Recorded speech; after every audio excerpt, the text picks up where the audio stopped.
বড়ম্মা, অপরাধ মার্জনীয়। নিশিকালে আপনাদের ঘুম ভঙ্গ করিবার জন্য ক্ষমা প্রার্থী। আরে কি হয়েছে সেটা বলবি তো। রন্ধনশালায় আমার একা পক্ষে রাত্রি যাপন করা সম্ভব নহে বড়ম্মা। কেন, কি হয়েছে? আমার মনে হইল রন্ধনশালায় কেহ যেন হাস্যরস করিতেছে। আমি যার কন্যায় ভীত হইয়া পড়িয়াছি বড়ম্মা।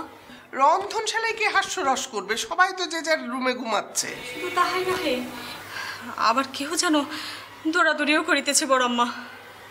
আপনি আমাকে অন্য কোনো স্থলে থাকার ব্যবস্থা করিয়া দিন বড়ম্মা।